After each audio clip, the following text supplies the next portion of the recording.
If you're married, you don't have to allow your ex-boyfriend, your ex-girlfriend, your ex-husband, or your ex-wife to interfere in your marriage, to intrude in your marriage.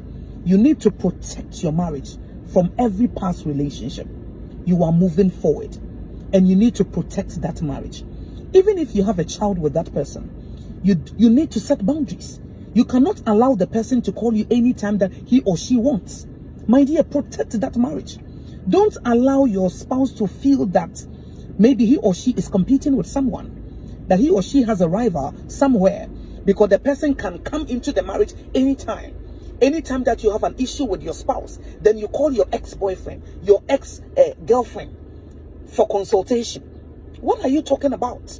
You have to be mature. You know, marriage is for mature minds, because you know that thing that you are doing against your wife or your husband, if the person that does the same thing to you, you will not be happy. Okay? You will not be happy. So don't be self-centered. Don't say, well, he's not my enemy, she's not my enemy. We are not saying that your ex-boyfriend or your ex-girlfriend is your enemy. What we are saying is that it is your past. As Paul said, there is one thing that I do. I forget about the past. I press on towards the goal for a victorious crown. Paul is pressing on. We have to press on, and we don't have to allow any weight. We don't have to allow anything to come, okay, and put some burden upon the marriage. We don't have to allow anybody to interfere. The person is your ex. The person is your ex. Whatever happens that you didn't marry the person, we don't care. He or she is your ex. Even if you were in love with that person, but your parents decided not to allow you to marry that person, that marriage didn't come on. So don't allow your current husband or your wife to pay a price for that. To pay a price for something that he or she has not done. And there are some people, anytime there is a confrontation or there is something in the marriage, when something happens, they will call their ex-boyfriends, their ex-girlfriends. They have all their numbers, talking to them on the phone, allowing them to call them, allowing them to, they are always going back. My dear, you are not showing maturity. You are not showing maturity. Don't be self-centered. You know, marriage is not for self-centered people. Oh. Marriage is for people who are mature emotionally. They don't only consider their own needs, but they consider the needs of other people. They consider the needs of their spouse and see that this thing that I'm doing, I don't think that if my spouse does the same thing to me, I'll be a happy man or I'll be a happy wife. So I don't have to do that. So no matter what, maybe that person was the person that I was in love with, but something happened and we didn't marry. Of course, the marriage didn't come on. So now you are married to a different person. So move forward. Don't let that person pay a price for something that he or she has not done. So my dear, we don't have to allow our past to come into the marriage. Let's move forward so that we can enjoy the marriage. Because marriage, it comes with its own problems and challenges. Two imperfect people are together to build a home. It is not easy. You are imperfect. I am imperfect, and we are together. And we want to build a beautiful home. Sometimes a lot of things will happen and we need to solve it on our own. We don't have to allow other people to come in. But immediately that something happens, then you pick your phone, then you call your ex-boyfriend, your ex-girlfriend, and then you tell him about it, or you tell her about, well, he is my friend and she is my friend. And so what?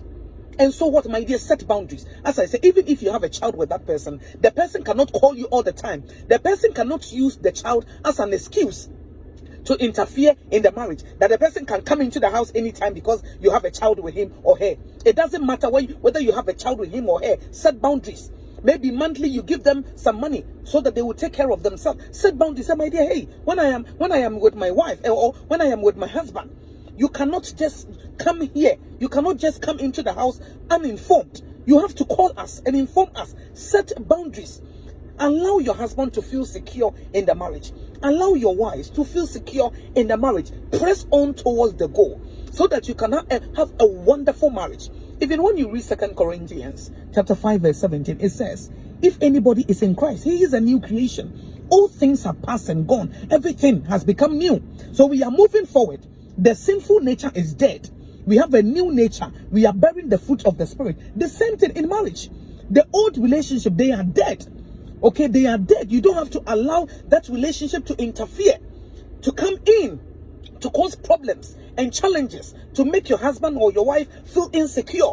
You are not showing maturity. and what is happening, the thing that you are doing, it will have a lot of repercussion on the marriage. So I want to advise you that, my dear, don't think about yourself only. Don't be self-centered. If your spouse is complaining about you always communicating with your ex, please put a stop to it. Don't continue that behavior. Don't continue that attitude, so that your marriage will be in peace. You will have peace in your marriage. Because as I said, no matter what, we are too imperfect together. Even if you were in love with that person and that marriage didn't come on, my dear, even if you marry somebody who is your soulmate, you still must work on the marriage. Because that soulmate, that love, that feeling is about 30%. You need more than 70% to sustain that marriage. So the 70% is hard work. So you work on your marriage. So you don't have to say, I regret marrying you. Why? Because you are comparing your spouse with somebody else. You are always comparing your husband or your wife with your ex. My ex used to do this. And even when you're having a conversation with your husband or your wife, then you bring the issue. My ex was like this. My dear, be mature. My ex was like this. If it was my ex, he would have done this. She would have done this. My dear, what is that? What is that? You are being childish.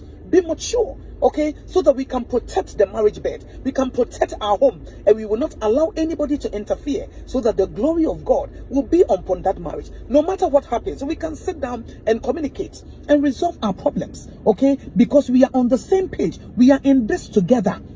We are in this together, and we want the marriage to succeed. So you have to do your part, and I will also do my part, so that together we can build our home. So we will not allow anything, any past relationship. Let's put everything behind us, so that we can move forward. We can enjoy the marriage together. And if there is any challenge, any struggle, let's sit down. Don't allow your ex to come in. Don't compare your spouse or your wife with any. Don't compare him with your ex. Okay, so that he or she will know that I don't have any rival. I am secure in my marriage. I am enjoying my marriage. And as Paul said, I press on towards the goal for a victorious crown. So you're also pressing on for a victorious marriage.